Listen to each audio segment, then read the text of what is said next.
You actually recording? I'm just a staff. Oh, okay. Oh, you already did? No, I just okay. So, essentially, no, we're not going to do game theory. Is unnecessarily complicated.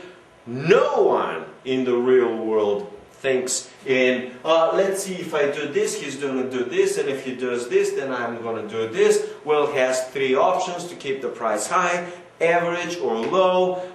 And then they have the same option. Now they begin to strategize. I'm going to figure out what the other CEO will do, or he'll figure out what I will do. And then if he does this and I do this, then all of these. Then you get into dominant strategies. Then you have into dominated strategies, and all of those things. And unfortunately, economists like to present this whole story as if this is how the real world operates.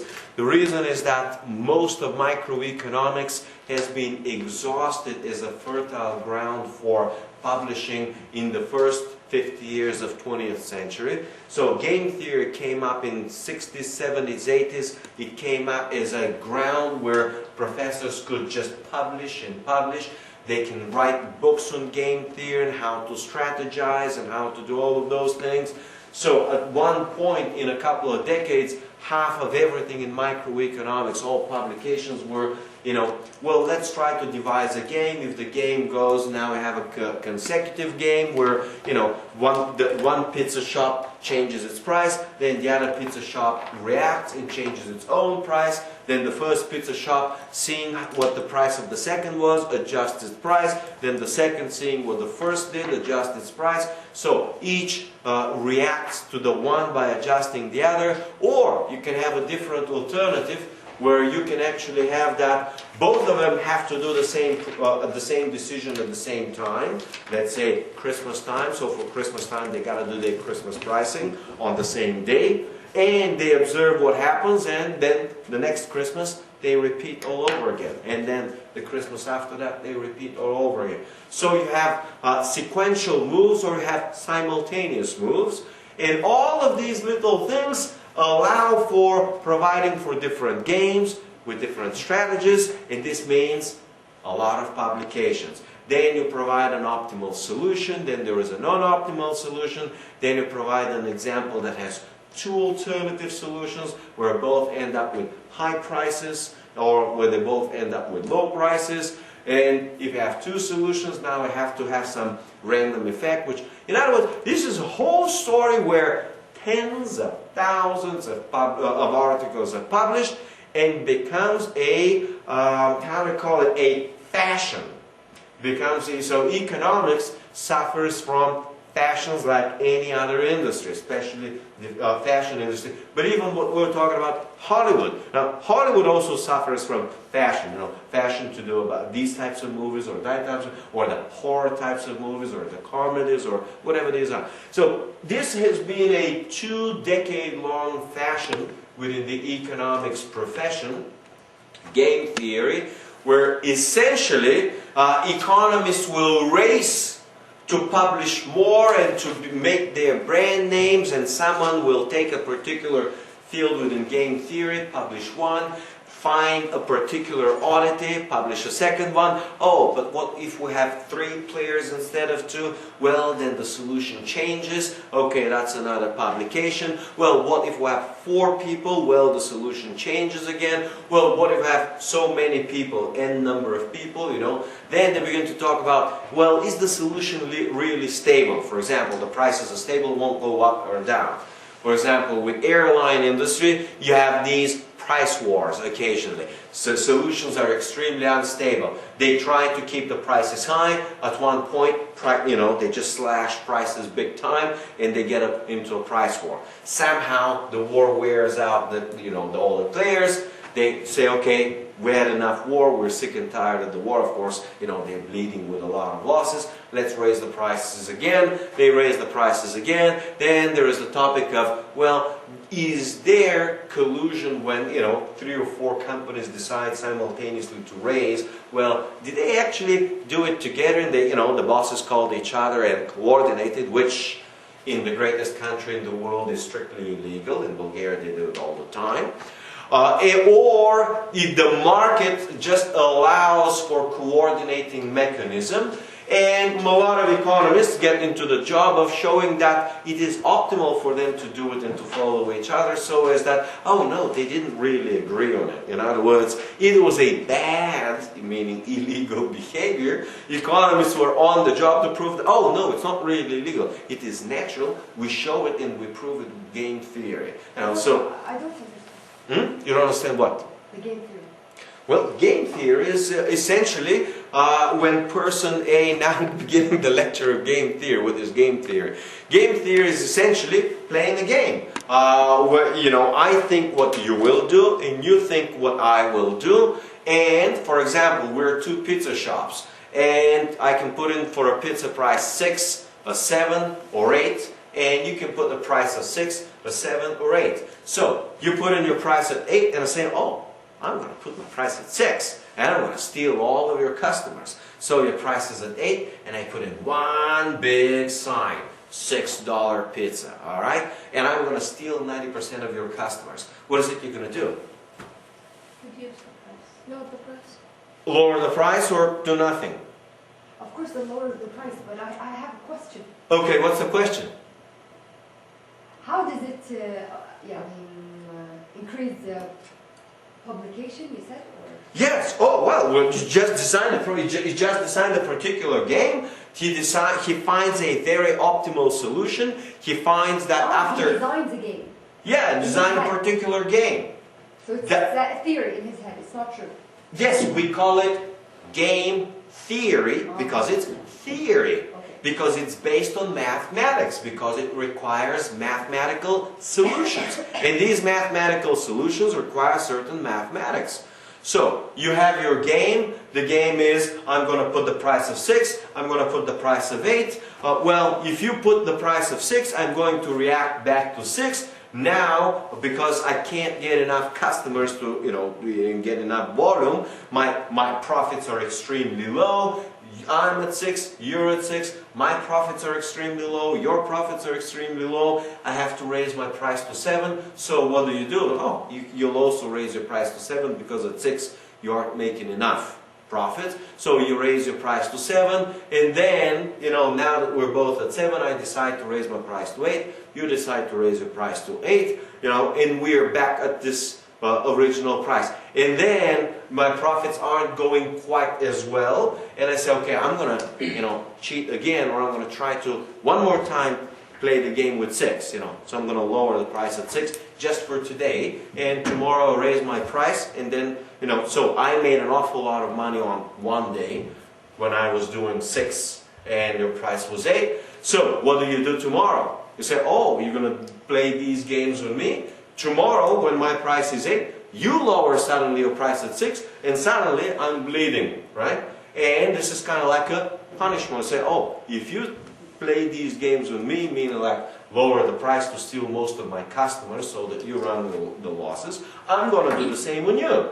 And now I have to figure out well, it's not really a good idea to lower the price on 6, because I'm going to make some more money today, but tomorrow you're going to respond with kind of like a punishment. You're going to do this on me, and I'm going to, make enough losses where at the end of the day I will have made less overall money than otherwise. So you design this type of a game where the one does something, the other one responds. Well, there may be 3 people as over here. All right. I have a question. Isn't like there are regulations who forbids these? Yes, that's what the point. The point is that the law forbids any type of, we call it collusion, when 2 or more parties get together to get their pricing set up so as to profit at the expense of the consumer. Right. So yes, there are laws and there are regulations.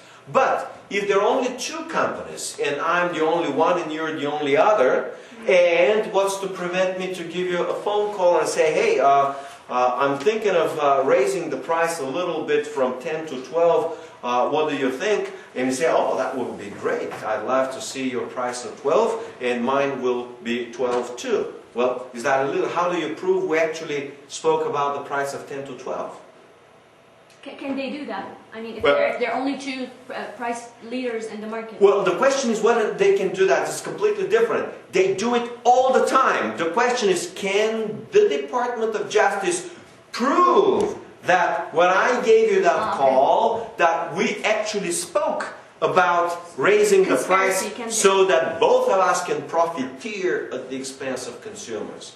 That's where the real question is. So the question is, they do it all the time. Do they do it in Bulgaria? Yes, they do it in Bulgaria. So it's common, you know, it's a daily practice. Every little business will get their act together. Now, how do they do it? They have this kind of like organization between all, let's say, construction companies. You have 5 or 10 major construction companies. They get together and they say, okay, we're going to do this, we're going to do this, we're going to do this, and say, to protect the interest of the construction industry. You may have some other industry. It could be airplanes. So if only 2 or 3 airplane companies, you know, they get together to protect. Well, this is what bankers do. They do it all the time. They have their little organization which takes care of them. We'll call it the central bank. So the central bank sets the interest rate for all banks, all right? It sets it in the name of commercial banks in order to allow them to profit the most. So whatever is, so the central bank has the inherent interest to protect the income and the profits of commercial banks. That's what it does. Well, they say it's to, you know, to have the depositor to be safe and secure. They also say it's in the name of, let's say, so that banks don't rip off their customers by giving them loans at 25 or 50% where they can't figure out what's going on, all those things. But at the end of the day, central banks are always there first and foremost to protect commercial banks. When a commercial bank gets in trouble, what's the central bank do? Bailout. That's what they do. They do bailouts. In other words, the primary job of a central bank is a bailout. Commercial banks are like its own babies. It takes care of all of them. All right. So they do a lot with the regular. Now they also do so. They also put in regulations in order to enforce oligopoly, so that they don't cheat too much on each other. You know, the interest rate is whatever, and suddenly 1 or 2 banks want to lower substantially the interest rate. Well, that won't work because the central bank say, "Oh, you're kind of like cheating." In other words, it is a regulation, and you're in violation. So, in other words, a lot of times they put themselves something like an enforcer. And the enforcer will enforce the oligopolistic behavior within the industry. But this is nothing yet with game theory. Game theory is just you and me, or maybe 3 of us, and we're both selling bricks to construction companies, and my bricks are pretty much the same as yours, the same as yours. So only 3 of us, and I can, you know, start playing and say, okay, I'm going to make me a full commitment and 5 construction companies. So 5 construction companies got to hook up with only 3 brick companies. And I'm going to make me a unique agreement with only 1, the major player, that I will be supplying him bricks at a particular price, or whatever the price might be. The price might be 2 cents lower than somebody else. And now we're getting into some legality. Well, is it legal or illegal that I will undercut whatever everyone else is? And now we're going to have some exclusive contracts. Exclusive contract mean that, for example, if you're going to be buying bricks in this country, you're going to be buying it from me and only from me and nothing else but me. And if I'm going to be supplying bricks to you, I'm going to be supplying them to you and whatnot. So as long as you're buying from me only, I'll be selling to you only. And, you know, this is kind of like a little bit to hurt the competition. Well, is it illegal? Is it not illegal? So what happens now? Now you got to figure out the other 2, the other construction companies say, oh, we're in trouble. Now we were 5 companies. 1 of them has already locked in 1 supplier. Now what's the second one going to do? Well, it would want to lock in his or her own supplier, right? 5 construction companies, only 3. So now the second one will want it, so it's going to be a bidding war between some of the rest. So now you begin to forecast what's going on.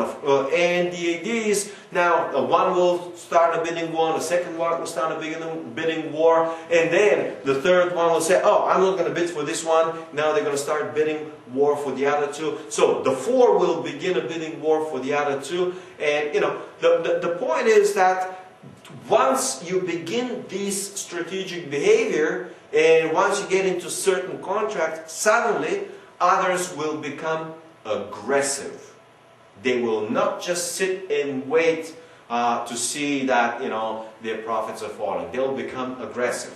So they'll become aggressive in different ways. They may undercut their prices, or they may offer higher prices, or they may do some other deals with other suppliers, or they may decide to open their own business of bricks and whatnot. In other words, the behavior of one person affects the other. And when it affects the other person will not stay idle, doing nothing and getting hurt. The other person will react. But if I will do something and you will react, what I want to do is I want to do something in such a way that, knowing I've done it, I can forecast how you're going to react. And by forecasting how you're going to react, I'm going to react on your reaction, and you're going to react on my reaction. We're going to end up somewhere in something that is kind of like longer term, relatively stable. Well, we call this, you know, you react, I react, and whatnot. And we end up in a situation, we call this an equilibrium. This is a situation where we kind of like end up after a few repetitions. Alright? So this is kind of like where the game theory. And it could be a one-step process. It's going to be a one-time game. We play it only once. For example, two criminals, right? This is the classic example of prisoner's dilemma. Two criminals, they did a certain crime, and they come to them and say, if you admit, you're going to get a very low grade. If you don't, low sentence. If you don't admit, but the other guy admits, you're going to get a very high sentence. In other words, it's a certain crime. It happens only once. It could be a repeat game where it happens every Christmas. All right. So you have different types. It could be a game where everyone plays simultaneously. It could be a game where the first plays, the second responds, the third plays, the fourth responds, and so forth and so forth. So the idea is you have thousands of little variations, and each variation is another article for another professor, and another cushy, professorship at a university based on 3 or 4 game theories. And then the game theories are at first non-cooperative, where I'm trying to get the best that I can get, but then you can get into cooperative games. They develop now companies which are, trying to help each other. Well, why would companies help each other? Well, for the same reason that a husband and wife help each other. They are owned by a third company. All right? When they're owned by a third company, now, they start, helping each other. So now you get into the world of cooperative games. Again, repetitive cooperative games. So, in other words, it becomes an endless array of possibilities. As long as you can come up or make up one more game, this means one more publication, this means ever more cushier jobs. And the reality is far, far away from these from all of these games, like, as if they're thinking, well, if I have for example, Super Bowl, every year you got the Super Bowl. And on the Super Bowl, I got to decide, Pepsi's got to decide how much it will advertise, Coke's got to decide how much it will advertise.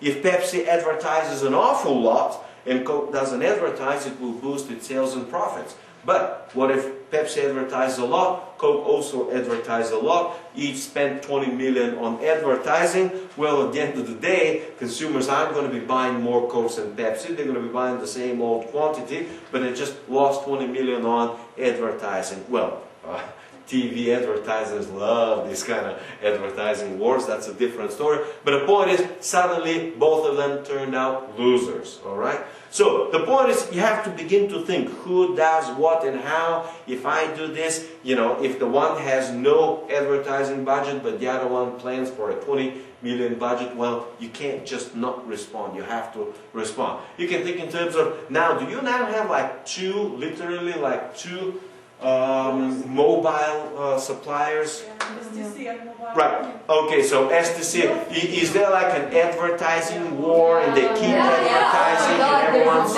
Yes, big advertising, everyone's trying to get more customer. It's becoming funny. Yes, it's become to the point of totally ridiculous or ludicrous. They spend a lot of money on that. Yes, it's identical in Bulgaria. They advertise, they have these extremely ridiculous, where they know they have these commercials and they talk to each other. The one is in the one room, the other is in the other room, because they're too lazy to walk upstairs to talk to his wife, right? Of course, the guy is big and fat, right? And then you have this slim and nice, good-looking guy, and the same story, you know, honey, all these kind of things. And these are stupid commercials, but they're desperate because they have to advertise. Because if they don't advertise, you're going to be switching. And if they're switching, you kind of like lose the revenue.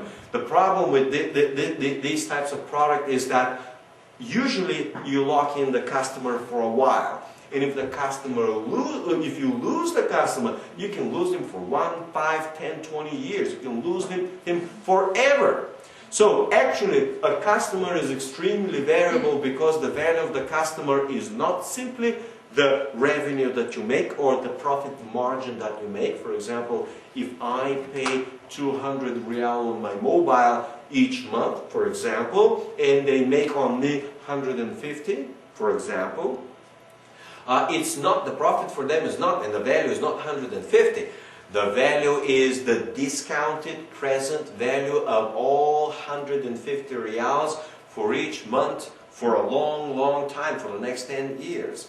Alright, so essentially if they'll get for 10 years, let's say 100 months, they'll get 150 reals. The non-discounted value will be 15,000 real, right? 15,000 real. So they can get 15,000 real out of me. So I'm way more valuable than just this monthly, because the switching, once you switch, they can lock you in for a couple of months or a couple of years. So they do these ridiculous things, and then they have this pricing where they just give you, maybe, at least in Bulgaria, for the first 3 months you get extremely low, and for the weekends they're always free, but then after 3 months you switch back to... After 5 minutes, okay, there's like a discount. After 5 minutes. Yeah, if you talk for 5 minutes, after the 5th minute it's a discount.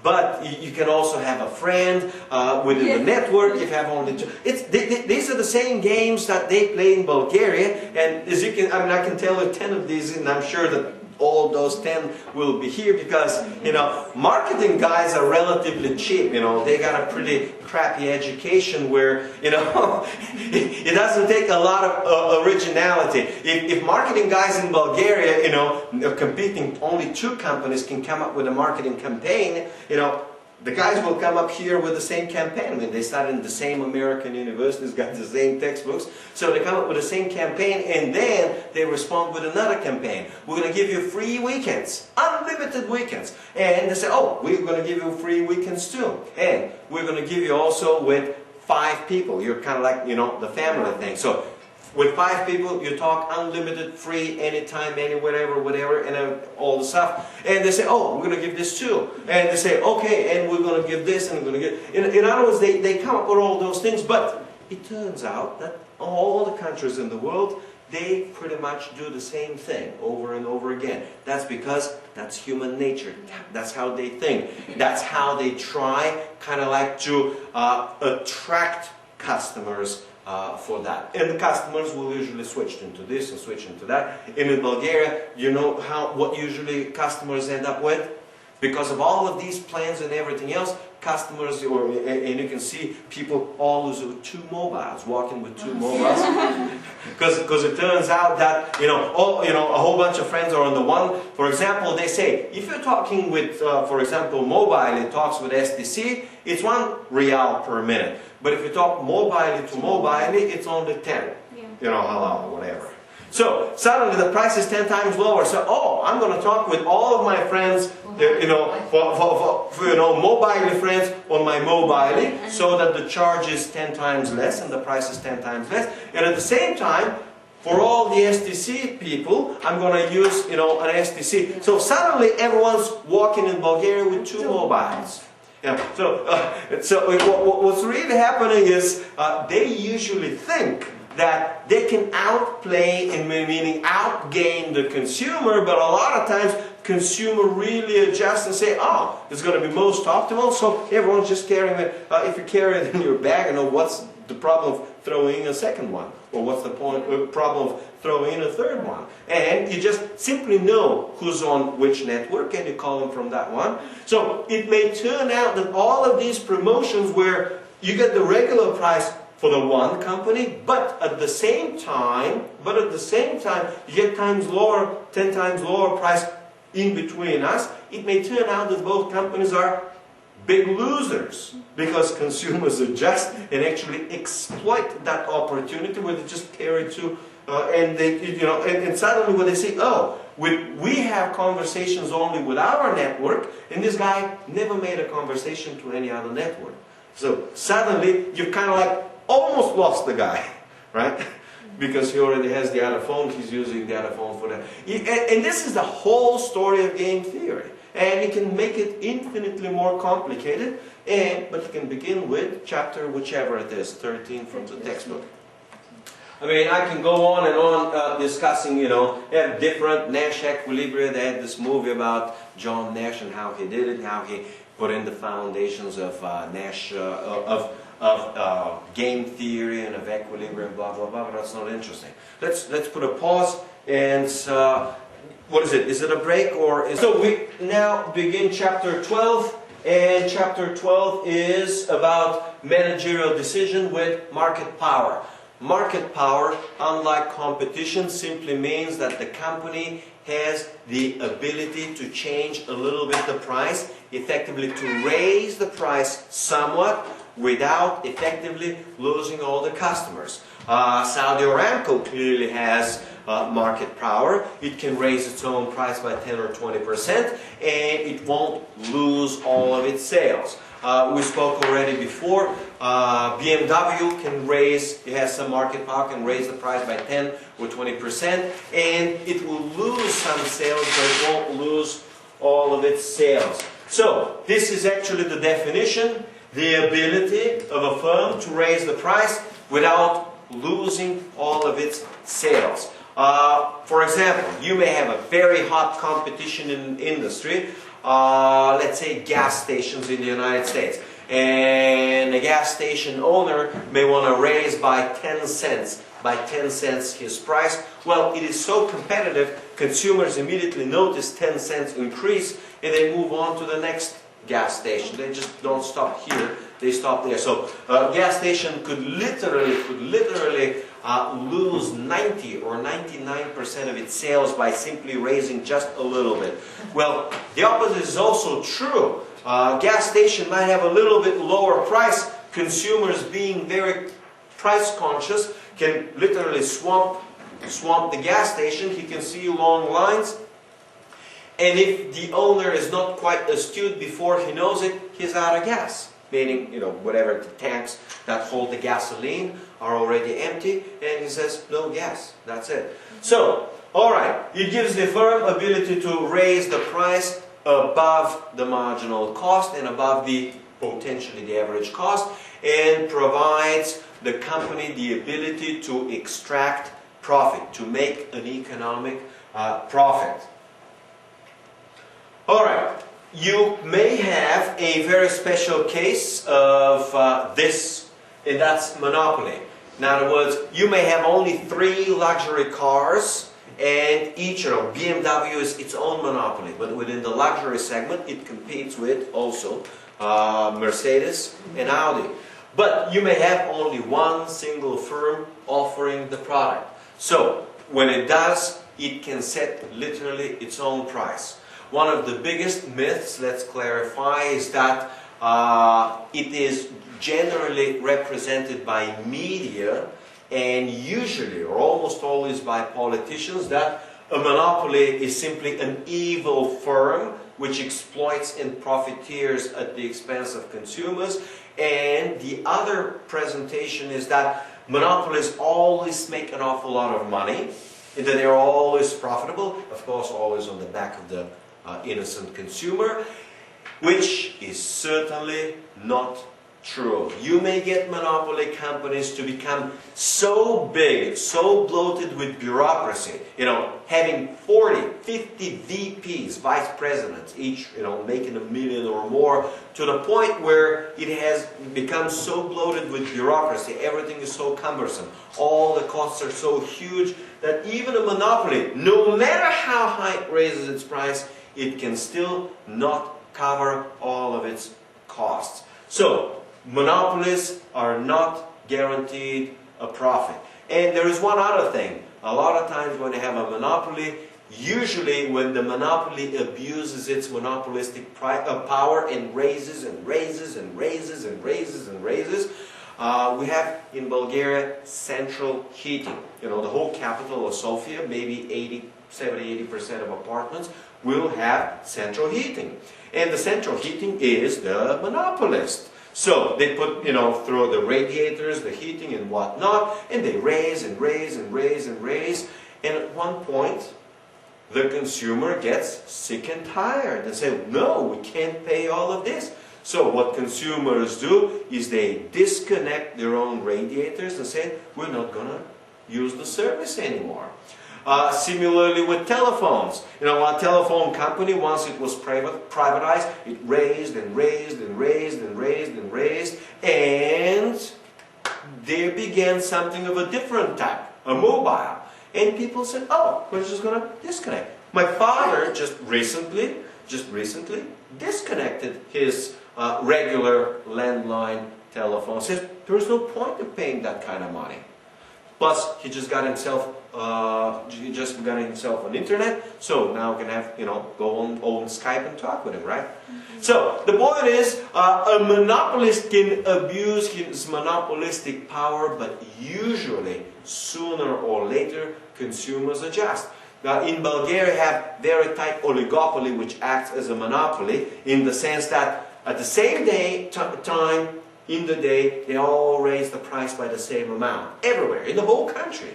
Is it like 5 of them acting as one? Well, they raise and raise and raise and raise gasoline, then what people do? They switch over to something else. Or they just stop using it.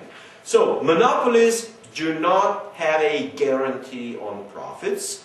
They believe usually that they have locked in the customers because there is no alternative, but the alternative is not to be a customer at all. The extreme case of monopoly where government takes a huge monopoly of everything, the ultimate escape from the monopoly is what?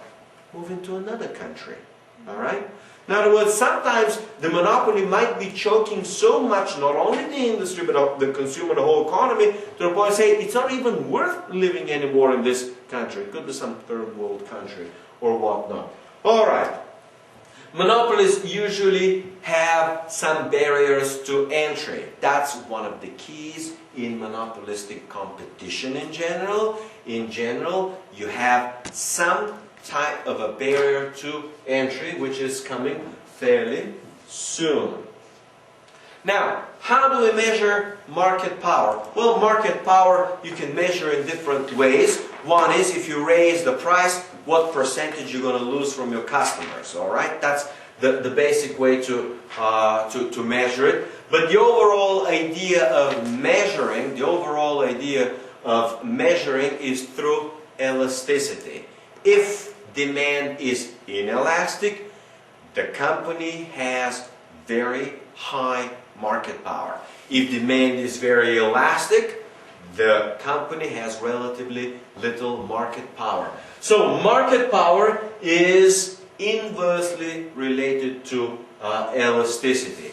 Part of elasticity is availability of substitutes. So you have a landline telephone, it gives certain things. Well, the mobile is not a perfect substitute, it's a fairly decent substitute, so the ability to get a close substitute.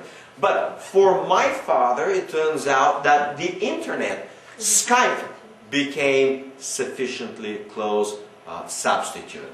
Alright, so what else? When demand is perfectly elastic, the firm has literally no market power. Well, what does it mean perfectly elastic? It simply means that demand is horizontal. And if it's horizontal, we're back to perfect competition. Alright, there is a Lerner, sometimes pronounced as Lerner Index, because it's Abba Lerner, I think he's a Swedish economist, which provides you a measure of market power. And it simply says how much higher you can charge over the marginal cost. Ideally, in a competitive market, the price will equal marginal cost, and profit maximization will occur where the price equals marginal cost. This is in competition. Well, if marginal cost is 50, if the company can charge 60, the Lerner Index will tell you 60 minus 50, you can charge an extra 10, and divided by 50, you measure it in percentage terms, like 20%. If you can charge 100 on a marginal cost of 50, the Lerner Index is 100%. 50 divided by 50. In other words, how much more you can charge over your costs. The idea is that during competition, if there is plenty of competition, if you charge a lot above your cost, that extra profit will attract a lot of competition, and competitors will compete away and will shrink your profit. Ideally, in a perfectly competitive environment, the profitability is zero. Economic profit is zero, and you cannot charge over the marginal cost. If you have market power, you can charge. And if you have more market power, you can charge more above the marginal cost. Question? Is market power related to the market? If the company has a big market share? Usually yes. Usually yes. Usually if they have a big market share, yes. But the question is also different. You may be relatively big and others may be relatively small. And if you try to shrink your output, your quantity of output, in order to raise the price for everyone, kind of like what is the situation with Saudi Arabia within OPEC or within the global industry, the question always is whether competitors have sufficient capacity to fill in the gap. In other words, if Saudi Arabia shrinks by 3 million its output in order to raise dramatically global oil prices, the question is, are competitors, meaning other countries, because Saudi Arabia does compete with Russia, Iran and whatnot, so will the others have the ability to supply, and by shrinking your quantity, others will simply expand, and by this you'll surrender for nothing your market share. You will reduce substantially your profits, and they will increase substantially theirs, and all you do is transfer your market share from you to them. So size is very important, but elasticity of supply is also quite important. But it is not the most important. It's actually elasticity of demand is the one which determines market power. Just being big is not good enough. Alright? Is that kind of like answering the question? Yeah. So elasticity also matters. Elasticity of demand is determinant. Size is not as important. If you are big, you may have market power only if elasticity of supply. You can't just say elasticity. There's elasticity of demand, elasticity of supply. For example, oil, it's inelastic. So it's so we say demand for oil is inelastic, or supply for oil is inelastic. Yes, demand for oil is inelastic. So Saudi Arabia possesses certain market power. All right. Now, why they don't exercise it on January 24th of 2009, where the price is 42, and why they don't cut even more is a whole different story. It may not be, you gotta understand, oil is the most important commodity in the world, and its price is driven also by politics and by geopolitics besides pure profit. Alright? So you cannot, it's very difficult to analyze from purely oligopolistic point of view or from market power point of view what happens, for the simple reason is that there's a big picture.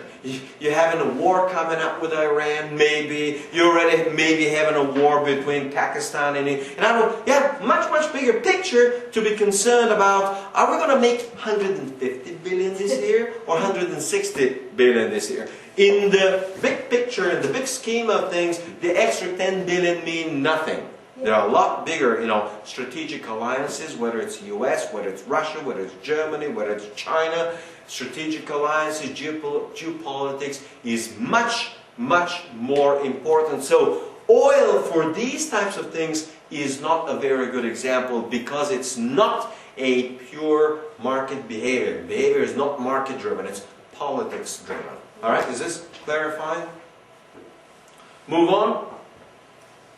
Alright, so Lerner Index, that covered most of this. Okay.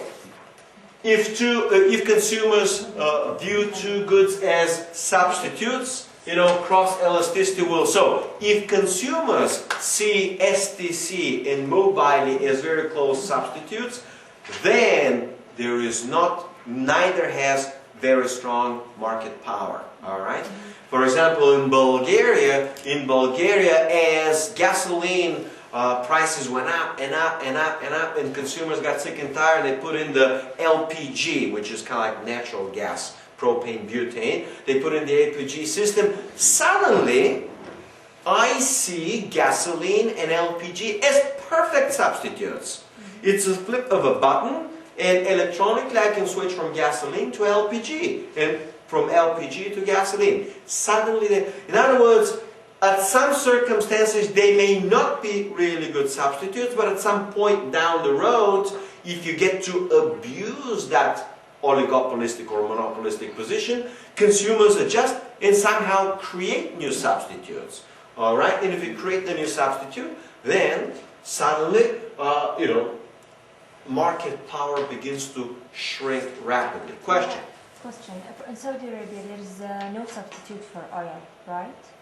What you mean, crude oil? Yes. Yeah, no one's using crude oil in Saudi Arabia. Crude oil is not valuable commodity. Only its derivatives are. Yeah. Right? You gotta understand. It's the gasoline. So crude oil itself is not used in anything. Only its derivatives. Once you refine it, it has 150 products. Then yes. So what about it? For the products, there is a substitute, but for the oil, there is no substitute. Correct. So for many of the products, actually, there are different substitutes within the product group. But for the source from which you make them, we call it the input, there is no substitute. Sometimes natural gas may turn out to be a decent substitute. Yes, but we are not using it in Saudi Arabia, so there is no substitute. Right, there are no substitute, but you have to also understand that in Saudi Arabia, pricing of all oil derivatives is also not necessarily driven by market and by profit. You may have regulations, you may have political considerations too. So sometimes it's very difficult also to analyze markets for food. In Bulgaria, food is one of the most political commodities. I mean, politicians use it to bribe, the electorate. Social policy, we're going to give a lot of stuff. So a lot of times the price of food is driven politically. Politicians say to food companies, these are the prices, you can't raise them a lot, and if you do, bad things will happen to you. In other words, politicians can threaten with legal or legislation or whatever, and food companies. So some commodities are highly political, and we're not talking about those. Politicians are, they're driven by political cycles, by political favors, by a whole range of other things which are non-economic in nature. So you always have to think, is something a political commodity or not? So here, internally, gasoline is political, right? I mean, does it have huge subsidy? Yes. Is the price fixed at 60? Yes. Has the price of oil gone up 5 times, at least early in the year, and gasoline stays at 60? Right? Yes. So, apparently, it was not driven by the market. The market did not, meaning there was no market response. It was what it was because it was based on a political decision. So, you have to differentiate when you're in business, whatever the business is, whether you're into a political commodity, whatever the commodity is, or not. In other words, some commodities are considered important for social purposes. They're like social commodities. And once a commodity is social, suddenly it's always immediately political too. So, it may be political because of geopolitics on a global scheme, or because of internal politics for social purposes. Professor, does it affect, raising the prices, does it affect everybody or only a certain, like we have rich people and yeah, well, in every country in the world you have a lot of rich people and have a lot of poor people. So does it affect even the rich people, like for example food? No, if they rise like rice prices, for example. Yes. The answer is rich people are usually less affected by this policy.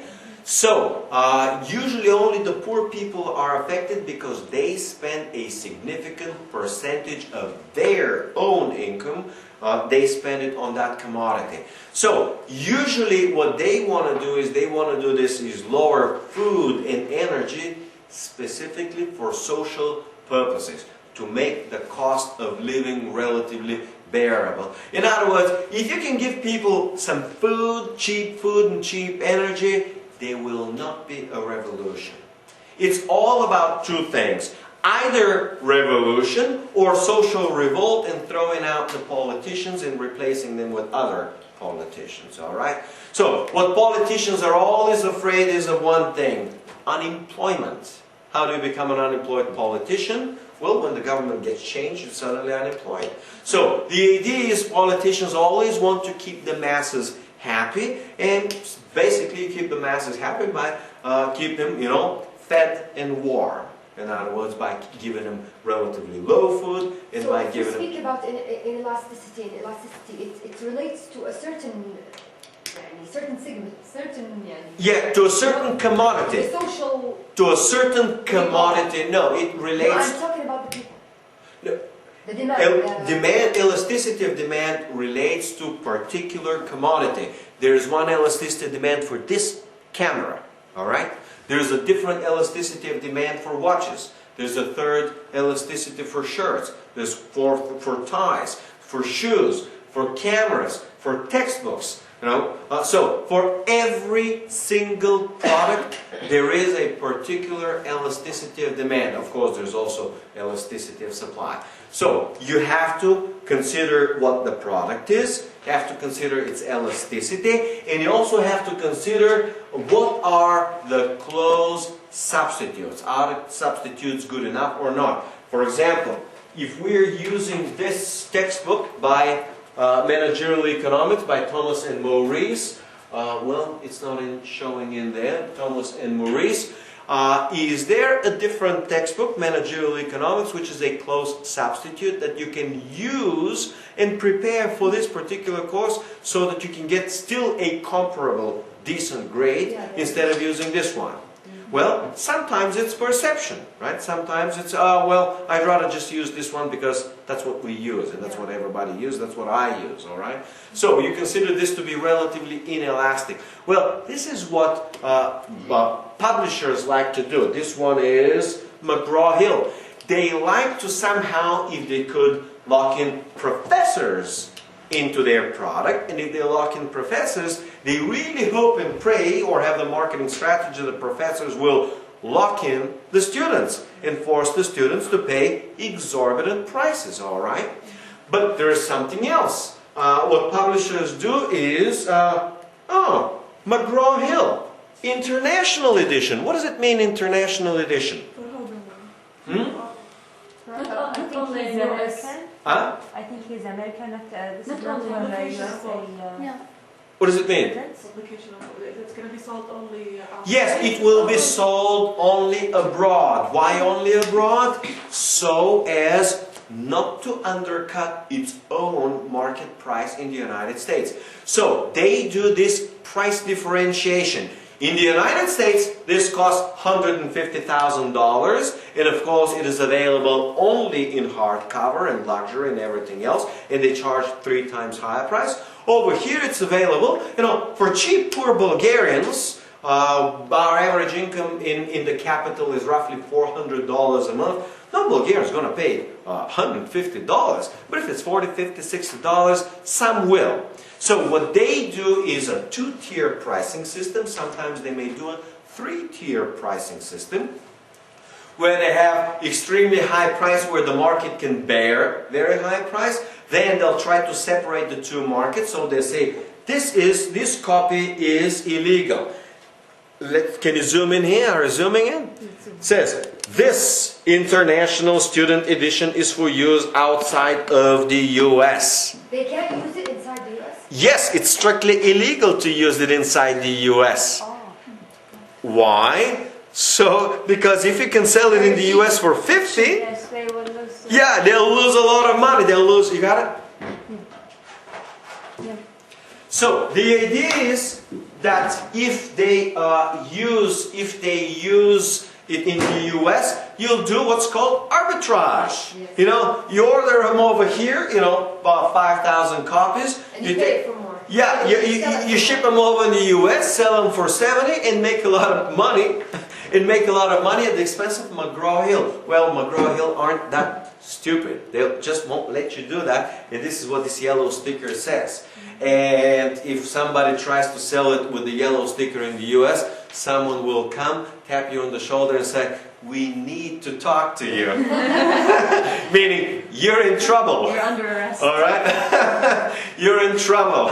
And we want to find the network that is doing this, So the more elastic a demand is, the more power a company has? So, no. The more elastic it is, the less the market power. The more inelastic it is, the more market power. In other words, the most market power have by commodities which are naturally inelastic. By nature, inelastic commodities have 2 characteristics. One is no close substitute, that will be oil. The other characteristic is it is a necessity. You gotta have it because you gotta have it. Kind of like you gotta eat just because you have to eat, right? So oil possesses in this particular case these 2 critical characteristics. Now, foods has a lot of different, but eventually when you get down to wheat and rice and maize or corn, they have their little substitutes otherwise, they are a staple food. We discussed this 5, 6, 7 lectures ago, and they are necessary. You can't just replace bread in Europe. Bread is what everyone eats on, breakfast, lunch, dinner. All right. So the same thing is you can't just replace. In China, rice. You can't just replace it. It has substitutes, but it can't just for 2 billion Chinese and Indians, 2.5 million. You can't just replace rice. It just doesn't work. So, as long as it's necessity with little available substitute. Now, there is some substitutability, some between rice and wheat, but overall, they don't.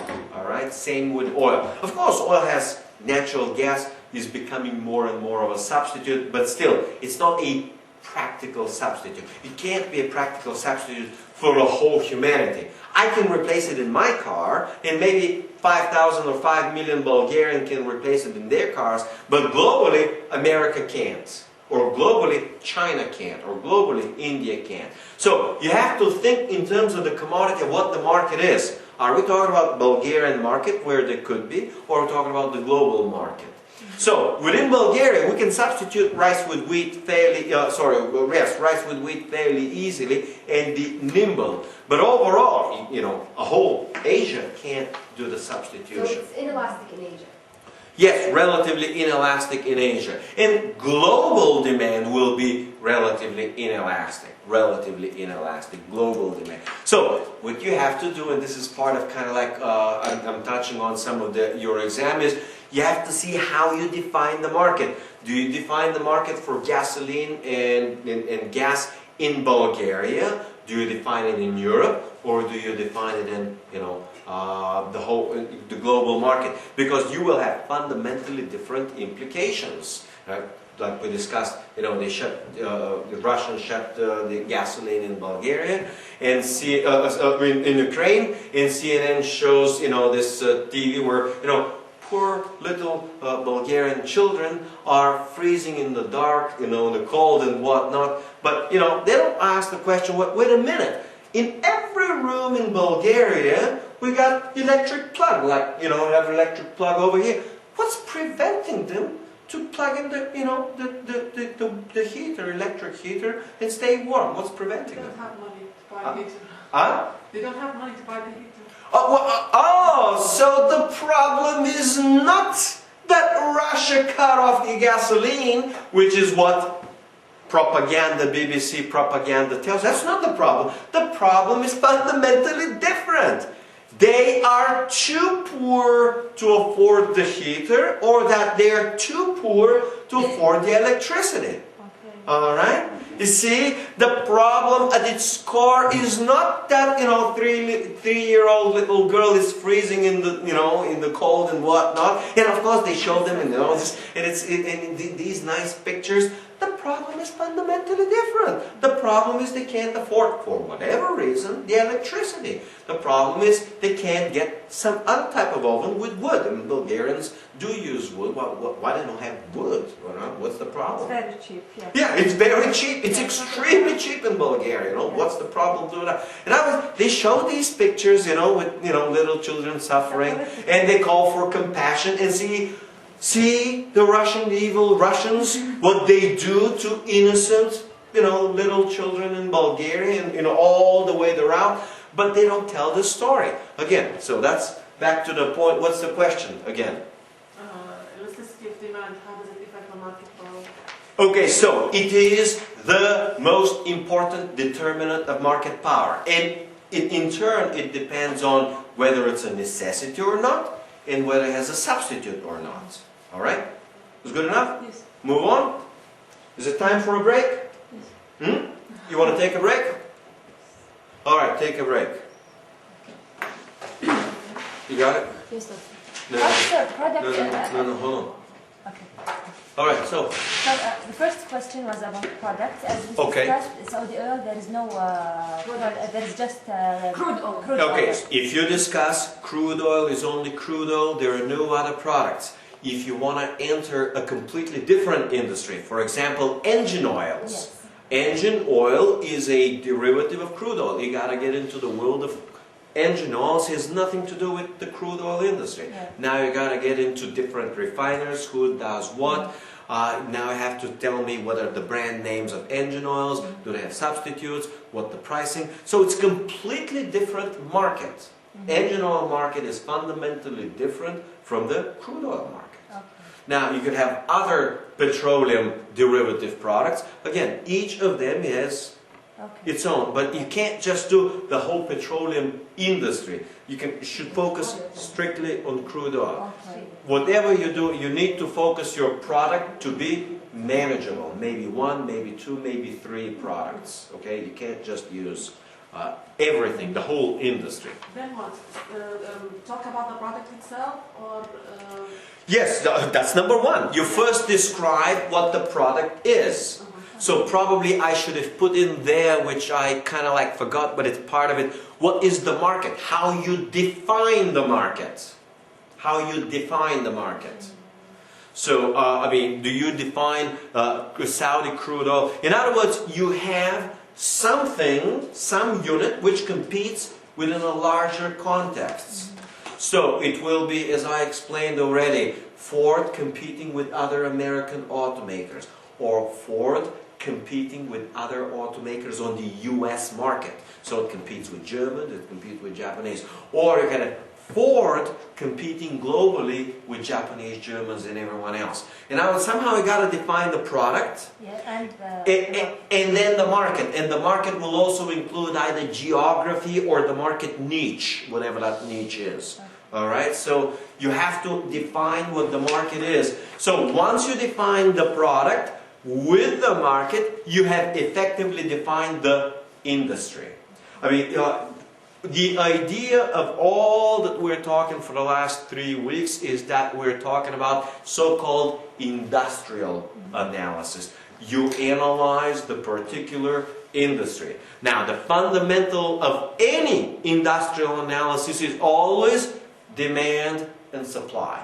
Always demand and supply. Demand and supply is fundamentals for everything. But once you have demand and supply, you have to see the market structure. Well, market structure, which are the last, let's see, 3 chapters. So, profit maximization in various market structures. So, market structure itself is simply the structure of the industry. But what is an industry? And I just explained. You have to find a product, and you have to define the geographical area. In other words, you have to define the industry, which is the same as the market itself. Okay? So, you may have purely competitive, you may have oligopolistic type of competition, you may have monopoly or monopolistic type of competition. So you have to see what simply the industry is, again, what the product is, what the nature of the industry is. Alright, is it kind of clarifying? It's answering a couple of questions. Yes. The following. We answered this like market structure. We're also answering question number 6. Okay, what's number 6? The market power and also... Yes, market power. Okay, market power is, you simply have to tell me, does the company or the industry, in other words, does, if it's Saudi Arabia, have a market power on the global oil market? Or does it have market power on, let's say within OPEC? Or if you chose a dairy industry, does your dairy industry have a market power? In a sense, it can raise dramatically the prices on consumers if it chooses to. Alright, it may have a market power in a different sense, but it's kind of like you lower the price to crush the competition. Well, that's the next topic, which we call competitiveness. Competitiveness. You're extremely competitive when you have the ability to lower the price dramatically, crush the competition, and then what? Raise it even more than it was before, now that you have already crushed the competition. Does that kind of make sense? Yes. What about pricing power and pricing position? Now, pricing power also refers to one other thing. You have to, at any point in time, for any industry, you have to clarify which are the barriers to entry. In other words, competition is determined not only by the number of competitors, but is also determined by the ability of potential entrants to actually enter the industry. Well, can they easily enter? Is it with a difficulty? So some industries it's extremely easy to enter. We're talking about opening like a little food store here in Saudi Arabia, kind of like a little room, and it just sell whatever, little bread, little cans, and whatever you sell. I understand it's extremely easy to open such a store, right? Yes, extremely easy, no problem. Now, try to open the third mobile communication. There is actually. Well, there may be. Okay, try to open a fourth one. Turns to be next to hard, next to impossible. Plus, it may require $500 million of capital. All right, it may require $500 million of capital. So you have to determine the barriers to entry. If it's pharmaceutical, you may have 5 or 3 major chains of pharmaceutical companies which have a lockup on the market, whether it's due to licenses or whether they have the government in their pocket, right? And the government will not give a license. For example, can you just open a pharmacy here in Saudi Arabia without the government license? No. Right, it's impossible in America. In Europe, no one can open a pharmacy without proper government license. And guess what? In Bulgaria, it's extremely difficult to get one unless you're one of those big chains, right? So now in Bulgaria, they try to do one other little dirty trick on the big chains, is you can open a pharmacy only if you're a licensed pharmacist. So what happens? You got in the country 600 licensed pharmacists. So you suddenly limit the number of pharmacists to 600. Professor, this is market power or pricing power? This is market power. But you said No, No. Okay, hold on. This is pricing power. barriers to entry which allow for market power. In other words, you have market power only, you have limits on competitors. Only if you can limit competitors to enter, only then you have market power. Alright? We are talking about What's pricing power? what is the barrier to entry? Okay, hold on, one at a time. Okay, if we... If we are talking about Saudi oil, Okay. yes, what is the barrier to entry? Well, can you just go and, put in and just pump oil? No. Oh, well, why not? Why can't we just go there and, pump us some oil? What do you mean? We can't do this? No, we cannot. Why not? Why not? Because the oil is nationalized. You see, there is a barrier to entry. It is not mine to take and it's not yours to take. It is national. It is government owned. So, if you can't have it because it's illegal to have it. So, it is against the law to just go in and pump for oil. Well, can just Russian guys come over here and, pump? No. So, the government has nationalized it. Second, it has monopolized it. And will simply not allow. This is the perfect barrier to entry you'll ever find in the world. Government says it's mine, only mine, and no one else shall have it but me.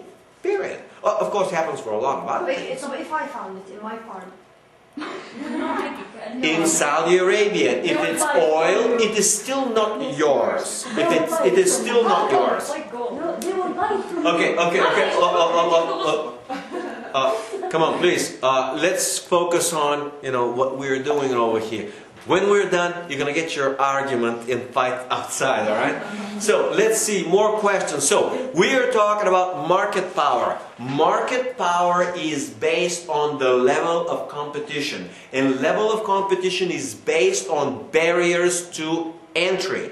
If you have the ability to limit competitors to enter, you certainly could potentially possess market power. Of course, if you cannot limit competitors to enter, you can't possibly have market power.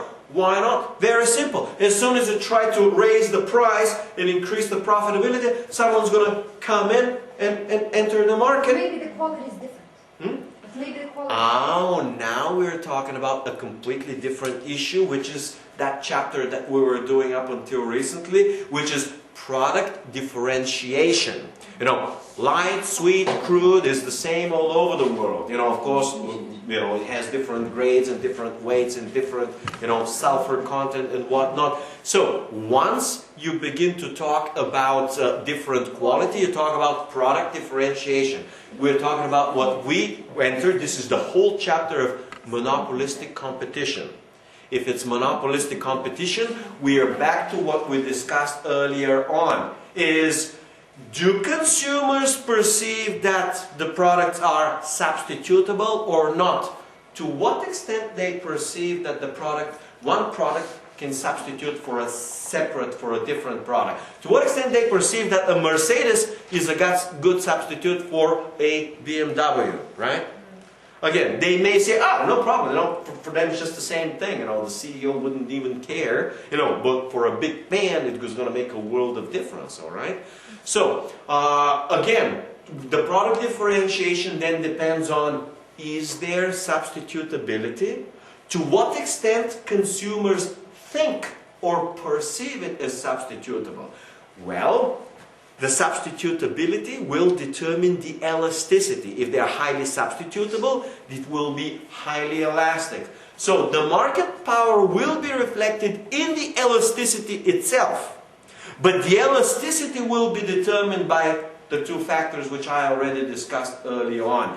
Number one, to what extent it is necessary and you gotta have it just because you have to have it.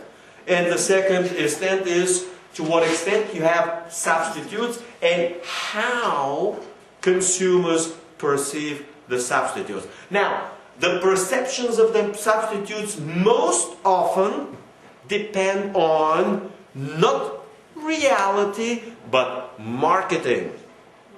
One of the most important tasks or goals of marketing is to convince the consumer that the product is not substitutable.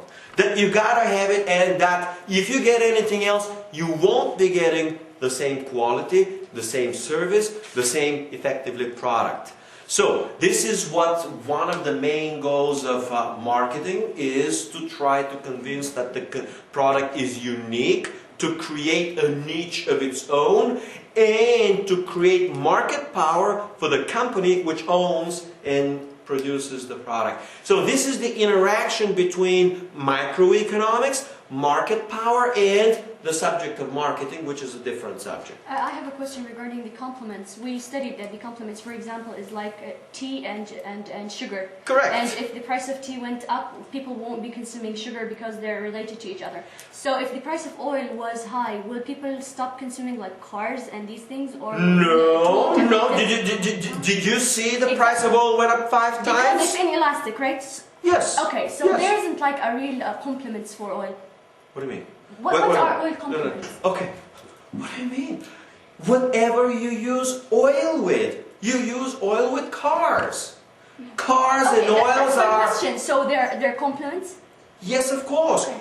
You use a car only with oil, meaning gasoline, oil derivative. Of course, you got to understand that cars don't run on oil. Cars run on gasoline Oil or on derivatives. diesel. And Right. oil derivatives has complements. Come in, yes. Okay. So they act as a complement, correct? Okay. Of course. What you saw was gasoline cars, kind of like, big Jeeps and SUVs and whatnot. As soon as oil shot up through 130, 140 and gasoline in California went up over $5, suddenly the sales of SUVs and Jeeps and Hummers just crashed. Okay. So they are more or less perfect complements. So when you're talking about SUV, if SUV is your industry, you have to talk about the most important complement, which is necessarily oil, crude oil, the price of crude oil. All right. I mean, Europe also they run on diesel, but diesel is still made out of Oil.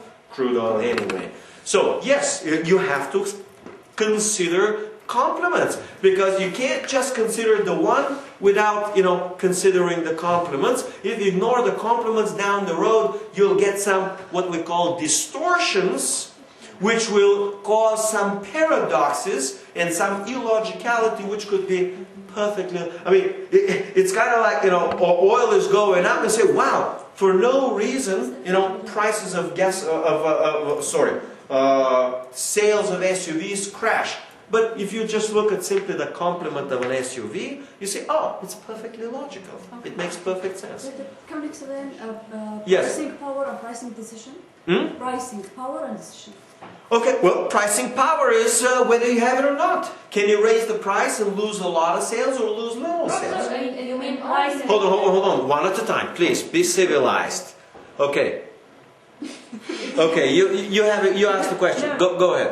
You mean price that if the company has a market pricing power, they are a marketing pricing maker?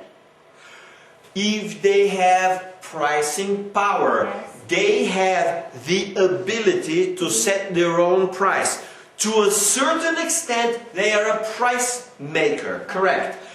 Think of toothpaste, Colgate. Yes. Colgate, you like it? At least I do. That's what I do at home, doesn't matter. So, Colgate can raise the price with me 10%, 20%, and I'll take it, man. I'll swallow it, and I'll just pay up. Now, but they can't just put the price on me 3 or 5 times. They can't just give me 20 or 50 real for, toothpaste Colgate. I'll just get another. They don't have a marketing power. No, we say they have a limited. They have some market power. They have some. In other words, market power is not 0, 1. Turn on the lights, turn off the lights. Market power goes from white to black with all the shades of gray in between. So market power, this is what this Lerner Index was effectively showing you, that yeah, you may have, for example, Rolex will have certain market power, okay? Same thing with BMW. Well, can they set their own price? Sure they can, but they can't just abuse. You can't just make a BMW twice more expensive than Mercedes for the same class of car, all right? So there is some, and it's relatively limited. What kind of products that have the marketing power? Not some marketing power, has a Pure marketing power. Yes. Well, we were just talking about the supply of oil in Saudi Arabia. Perfect. 100% marketing power. This is the answer.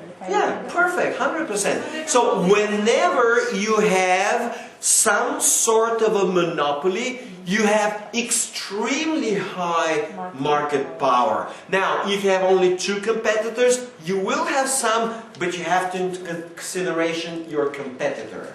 Now, if you have 1,000, you have no market. So the size, the number of competitors is one of the indicators of market power. No. The number of competitors is one. You have 1 or 2, each will have relatively high. You have 1,000. In Bulgaria, up until recently, this was the problem with pharmacies. Every time a pharmacy tries to raise the prices, the retiree, the low-income retiree, say, well, what price is higher? He's just going to walk to the other pharmacy. All right? So the point is, in this town, there are too many sales. Now they're complaining there are too many pharmacies in a small town. There were like 10 pharmacies in a small town. But the problem is not that there are 2 or 10 pharmacies. The problem is that the one pharmacy can't raise the price on its consumers in order to make a lot more money. So that's essentially where the problem is. So number 1 is how many competitors. Number 2, how big player are you? You may be big and you may have ability to influence the whole market, or maybe tiny. I mean, in a huge market, maybe let's say 10 players only, and one of them is extremely tiny. Of course, he has no market power, right? I mean, little or no. The sooner he does anything, they're just going to switch around easily.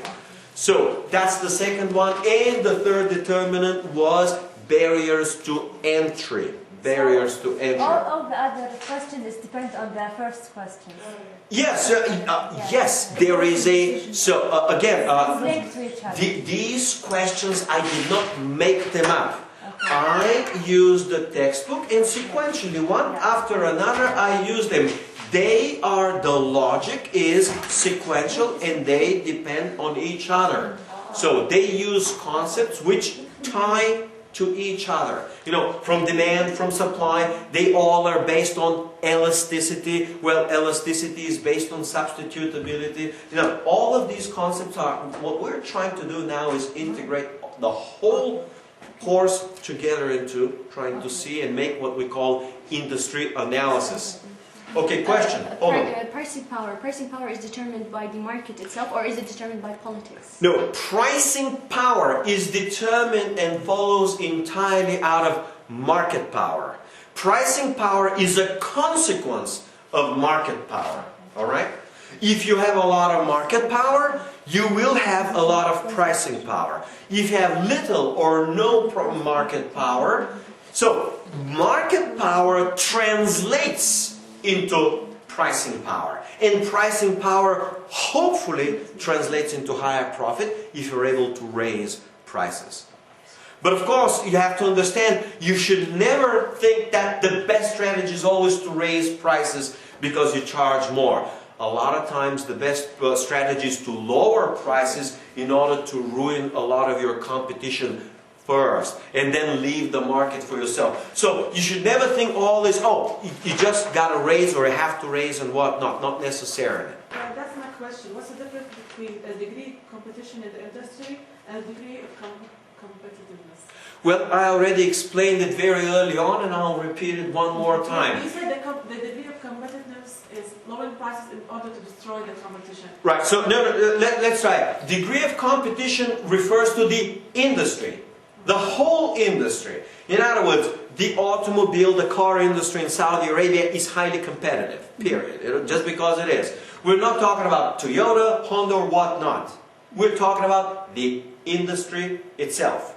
Pharmaceuticals in Bulgaria so far have been extremely competitive. A vicious battle amongst pharmaceutical companies to sell and pharmacies. So it refers entirely to the market, to the industry, to the segment. Now, competitiveness refers to a particular player in the market. So the market may be extremely competitive, and some will be very uncompetitive. All right? For example, the oil market is actually extremely competitive in the world overall. But Iran has very little competitiveness. It also has little pricing power. It also has little market power. The cost is extremely high. Maybe $70, maybe $80 is the estimated cost. Of course, they will just not publish it, so you have a lot of scholars who spend months to infer based on a lot of information what's the average barrel. So, Iran can't just cut costs, meaning cut the price of oil, to what we call in English undercut its competitors, but Saudi Arabia can. Why? Because at the price of 40, Iran is bleeding and losing a lot of money. Saudi can still make a lot of money. So, for the same industry, one country is extremely competitive. So we say that we have high competitiveness. And for Iran, they're uncompetitive or have low competitiveness.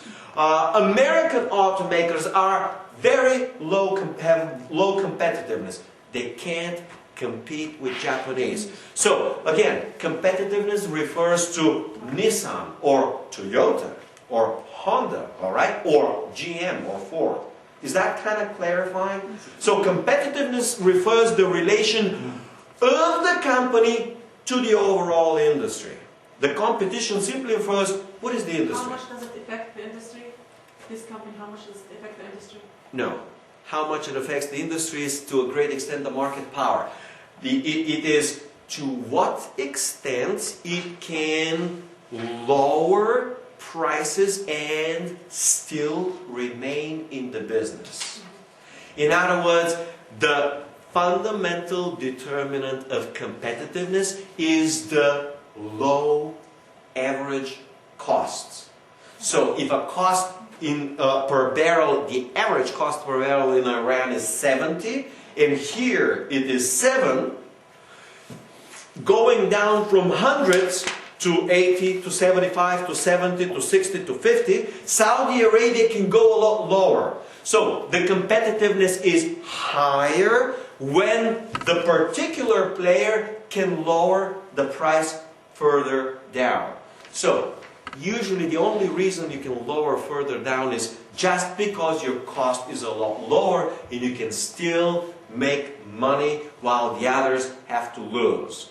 What you want to do as a business person is to keep the price sufficiently low so that you can still make some money while you're ruining the competitor.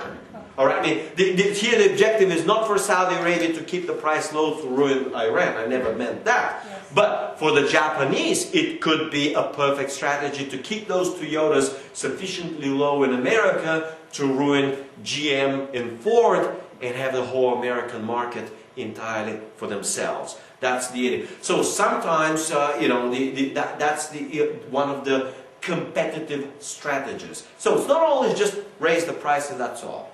All right, that's too primitive. that's too primitive. It could happen, but usually before you want to raise the price, you want to do two things. Destroy the competition and raise barriers to entry. Because if you ruin the competition, but you don't raise the barriers to entry, you raise the price, and as soon as you raise the price, someone else jumps back in, and what good did it do to you? Not much. Professor, we have a... Go. All right, let's give her a chance. Go ahead. We understand the market power, but when you say the pricing power, as you give an example, the toothpaste, for example, Saudi can't just say, I'm going to buy, to raise my price. For what? For what? For crude oil, because it's determined by the market. Partly true, partly not true. Partly not true. If you try and say from 42 now, say, oh, we're going to raise it to 60, others will supply what they supply, but because Saudi Arabia is very large in the oil industry, in the global oil market, it's kind of like, 10%, right? 8 million barrels out of 80. Demand is relatively inelastic. When you raise the price by, let's say, $20, $30, demand will fall by 2 or 3%. So everyone will sell whatever they want to sell, and Saudi Arabia will not be able to sell its 8 million, it will be able to sell only 6 million.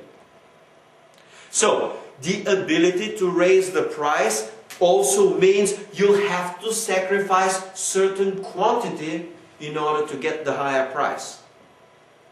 So we change the price when we change the quantity. Yes, you change the price when you change the quantity. Right? In other words, when you raise the price, you have to have a lower quantity. And here is the difference between Saudi Arabia and Iran. If Iran tries to sell at 60 and raise their price at 60, because they have only 2 million barrels of total supply, maybe less, the whole world will buy everything, the rest of the world, and Iran will possibly happen to sell 0 at 60. You see? The problem is they're too small. If they raise at 60, the world will take take 2 million barrels less. They just won't buy any Iranian oil. But because Saudi quantity is 8 million, the world will still shrink by 2, but Saudi Arabia will still be able to sell 6 out of 8. You understand now the difference? So, when a large player tries to raise the price, he will lose a quantity and will still be able to sell more. But when a small player, tiny little player, tries to raise the price, he might not be able, he might lose everything. He might lose all the quantity. Is this kind of like making... So this is how the size is so important. But this is for the crude oil industry because it's already set up. But for other industries, it may be the case if there is easier entry that that's not the case. For example, there are only 2 or 3 pharmacies in town, everyone raises prices, then suddenly there is the word that, do you know that the prices of pharmaceuticals, whatever, is twice higher in this little small town?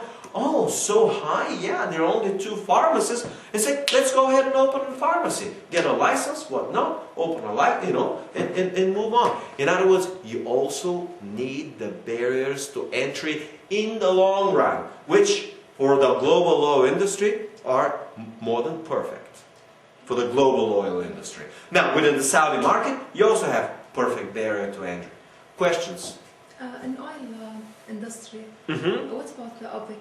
Can OPEC members raise their prices?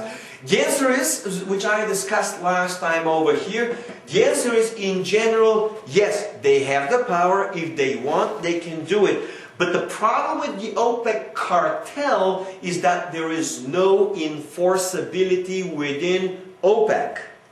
If another country, I'm just picking on a country, Libya, is, maybe, well, let's say Iran decides to cheat on their quota. In other words, OPEC gets together, they all agree, and they just, this is what each cut is, and Iran decides to cheat. You can't just go and bomb the hell out of them. It can't happen. It won't happen. There is no way that you can force the Iranians to pump less. They'll pump whatever they want to pump. Isn't there like regulations that Yeah, again, this is the same story. This is what I'm explaining. You may have all the regulations in the world. You may have the international law. You may have the world court. They don't give a damn. They will do whatever they want to do and say, you know, what are you going to do about it? In other words, what you need in every system is, you need not only laws and regulations, you need enforcement. In other words, the letter of the law is meaningless unless there is genuine enforcement. So, OPEC can agree on anything, but OPEC has no enforcement arm. Nothing. OPEC can do nothing, the whole as an institution, to force that one particular member who is cheating on their quota. Cheating means overproducing their quota. Whatever the quota is, they produce more. So this is where the problem is. The problem is that each member separately has the incentive to overproduce, and each member has the incentive, what is called, to cheat, meaning to produce more than their own quota. That's what we call cheating in the oil industry. And there is no enforcement. So, that's the fundamental problem that OPEC has. It has the ability, as long as it can align members to, you know, comply with the cartel policy. But because of lack of enforcement, it's a little bit difficult. Is this kind of explaining? Yeah. I have actually 3 questions more. Sorry. Let's see. 3. Okay, first of all, what do you mean by product differentiation? We should like... Product differentiation is what I was explaining over here. Toothpaste. Well, one toothpaste is different. For me, Colgate is sufficiently different from others. I mean, when we talk about it in oil, do we say like the derivatives of oil? How? Okay, so product differentiation for crude oil will be light sweet crude versus heavy sweet, or light sour or heavy sour. So the differentiation specifically for crude oil will be the weight, the API gravity, and the sourness, which refers to the quantity of sulfur. That's specifically for, you know, differentiation is Toyota different from Honda? I mean, just to differentiate the types of oil. That's what you mean. We have to like know the difference between each type of quality. Yes. You don't have to. I'm asking in general, what is the differentiation between the products? So I'm asking, is there a difference between a Nokia or a Samsung? Yes. Or a Sony? So if you perceive that there is a difference, there is obviously product differentiation. Again, you don't have to understand the crude oil. I'm just asking the general concept. Another question. What do you mean by pricing decision? Yes, pricing decision. We just said that OPEC can't like force the prices. No, pricing decision is simply how the company will choose to price its product in order to maximize its short-term or its long-term profits. So pricing decision is raise the price high, or pricing decision is keep it sufficiently low to keep the volumes high, or pricing decision may be ruinous competitive pricing, meaning you slash the prices 50%, you advertise big, and you hope that you can withstand longer than your competitors, and that you will force your competitors out of business, or at least you will inflict terrible. So the pricing decision simply means, and pricing policy is how you choose strategically to price your product, but you can't price it whatever you want to price it. You gotta consider the competition. You know, you can't just, the current environment, Saudi Arabia just raise oil to 200. It probably won't work, all right? So pricing decision depends on pricing power, depends on market strategy, because usually you will have a long-term strategy. For example, the pricing power of